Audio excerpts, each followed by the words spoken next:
10 years ago, Max Kaiser came on my show to talk about Bitcoin. And it was weird because at the time we were always looking to talk about the latest issue and Bitcoin was on the mind and I didn't know who to talk to. So I asked Twitter and they all pointed me to Kaiser and I wasn't quite sure. So we kind of got into a little war on Twitter and then he just showed up to my studio and I didn't know if we were going to get into a fight or what, but I ended up becoming good friends with Max and Stacy and got my first Bitcoin at like, $80, $89 or $100 at the time. And it's fascinating to look back on those interviews now and just to see, how far we come.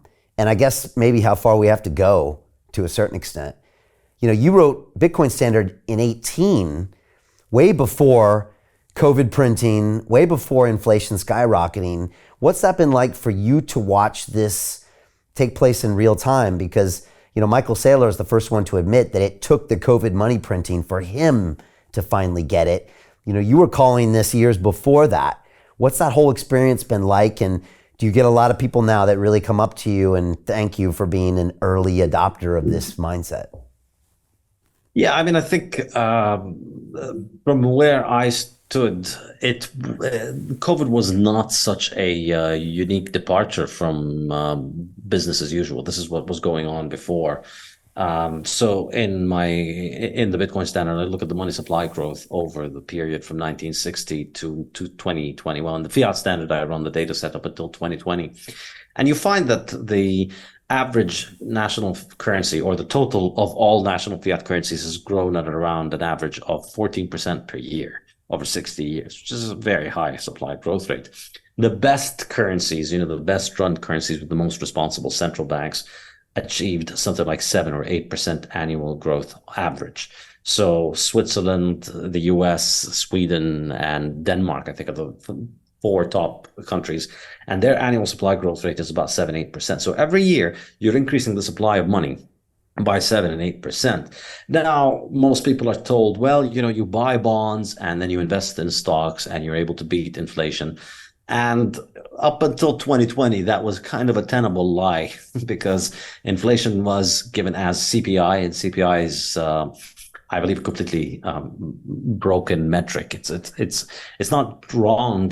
It's invalid. And if I were to summarize the problem with it is, you measure with CPI, you try and measure price inflation based on people's expenditures, but of course, people's expenditures themselves are determined by inflation, by the purchasing power of their money. So it's a circular way of measuring things. It's like an infinite loop in Excel where you're referring one cell to the other. So the problem basically is if your money is devalued, you can't just increase your spending. People's expenditure doesn't go up to match the devaluation because they don't have enough money to spend it. So let's say if you're buying beef every day, and this is and you say you pay $10 for the beef that you buy every day, and then there's a ton of money printing, and then the price of beef doubles. Well, when the price of beef doubles, your income is not going to double immediately. So you're still earning the $10 that you were going to spend on buying the beef. But now you can't buy beef because beef has doubled in price. So what do? You have to make do with cheaper substitutes, soy or some other inferior substitutes, and you still spend the $10. So the basket of goods has not, the amount of money that you spent has not changed. And so for the last 50 years, since 1970, we've had this phenomenon where people have been substituting cheaper substitutes for the things that they want. And I argue in the Fiat Standard in more detail, I get into it, that, a lot of the pseudosciences that we see promoted in modern universities that tell you fossil fuels are going to burn the planet and eating meat is bad for you. I argue, and I provide, I believe, a pretty compelling case in detail, that what motivates that, obviously all of that science is government funded, and what motivates that is to try and get people to accept that, the reason that you're substituting soy for beef in your basket of goods is not that you can no longer afford beef. It's because beef is destroying the planet and it's bad for you, and that soy somehow is better for you. And so we are constantly being forced to substitute cheaper alternatives, and that makes the CPI look better. That makes the CPI look much better than it is. It looks like we only have 2-3% inflation per year. Well, it's not true. It's only 2-3% because people can't afford to buy the same things that they were able to afford to buy earlier. And of course, another aspect that goes into the CPI is that technological innovation somehow brings down inflation. So if they print a ton of money, prices of things go down, but your computer gets faster, then the CPI is adjusted to say, well, you can now buy more processing power with your computer, with your money. So therefore, that's eating up the inflation. So effectively, we've always had inflation, and I think it was possible to cover it up until COVID. And for the majority of people, it seemed like it was acceptable because you got a little bit of a good yield on your treasuries. You made a good return on your stocks. Occasionally, of course, you got wiped out. There was a default. The government that you lent money to would default and you would get wiped out, or the stocks you bought would get wiped out and companies would go bankrupt. So there was an element of casino and you can't save properly. But the idea that inflation was the problem was pretty much under control for most people. Most people imagine that inflation was under control. But yeah, 2020 is when it became impossible to hide because the amount of money printing, and this is just the normal course of events. If you look historically, money printing is like an addiction. It's like a drug where you start off with low doses and then you need a much bigger dose every time. And so you keep upping the dose over and over and over again. And it's very hard to quit. It's very hard to stop at a low dose. And so it's natural that money printing was going to continue to escalate because once you get into the mindset, which is essentially what universities teach, which is that money printing fixes things, then you get into the extremely dangerous dynamic of money printing causes problems, and then your economists, the government-paid economists, are paid essentially to always conclude that money printing is what fixes things. So you start printing money to fix the consequences of money printing. And this is really the inevitable outcome. So if you look at hyperinflation in Zimbabwe, I remember there was the central banker of Zimbabwe was talking about how, he was boasting about the fact that we're out there and we're able to provide the market with all the money it needs to fight hyperinflation and to prevent economic collapse. This is the kind of mentality that you get into. And I think Zimbabwe, for most Westerners, they like to think of Zimbabwe as just, it's a backwards African country. I think Zimbabwe is just a much more advanced economy than the US. They are way ahead in the logic of this. They're taking the logic of the Fiat system to its natural conclusion. So 2020, you had this massive problem, required a lot of money printing. And that, of course, led to a decline in interest rates. So yields on government bonds essentially went to zero and went negative.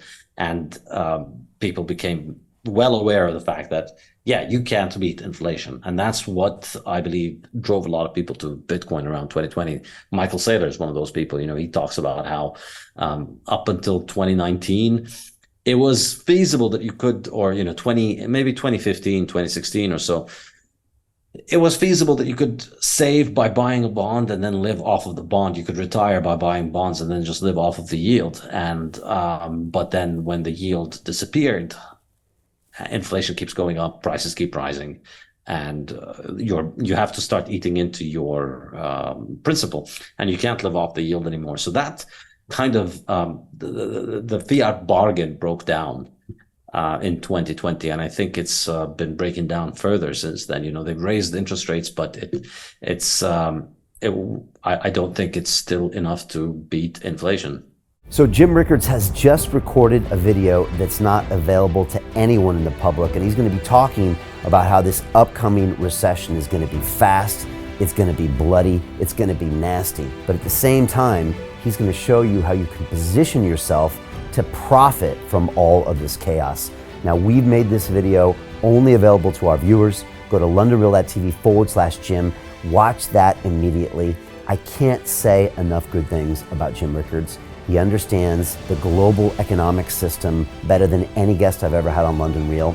His predictions are almost uncannily true, and you can learn how to profit from his vision, from his expertise, and his understanding of economics. So go to londonreal.tv/Jim or click the link below. It's an excellent, excellent look on what's going to happen in the future and how you can position yourself to profit from that. Jim is one of the best in the business, one of my favorite guests on London Real, and he's very, very good at predicting the future and showing us all to profit from it. So click the link, and I hope you enjoy. Hey, do you want to profit from crypto? Then join my DeFi Academy. The Crypto DeFi Academy will help you create generational wealth. But don't take my word for it. Listen to my students. When I first got into crypto, I remember thinking to myself, I need to learn more. Brian Rose, learning crypto, learning DeFi, gotta do it. I am so grateful that I jumped in and did this. I had to break through some limiting beliefs that I can do this, that I can afford this, that I can be in this. It challenges the things that are deeply rooted within us. Joining DeFi Academy has been one of the best decisions I have made on my blockchain journey. This course was a life changer, a game changer, a huge eye-opener, coming from knowing practically nothing at the speed of the learning over 4 weeks was just fantastic. The information you provided in this class was invaluable. I feel far more confident in my next steps. You took complex concepts and made them easier to understand.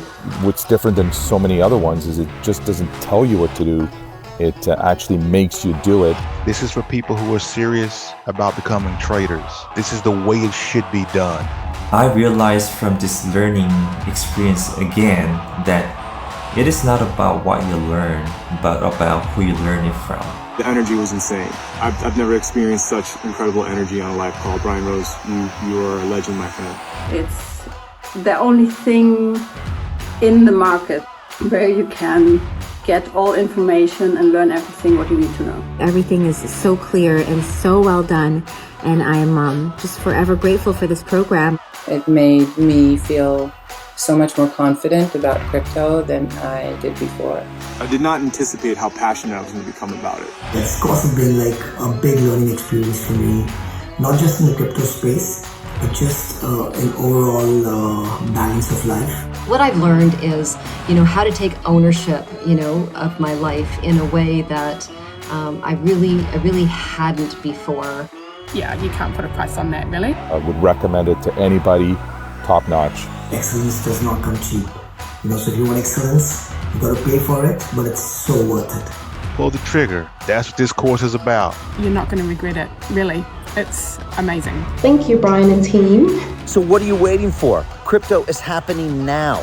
Click the link below, submit your application, and let me mentor you on how to create generational wealth and build the decentralized financial infrastructure of the future.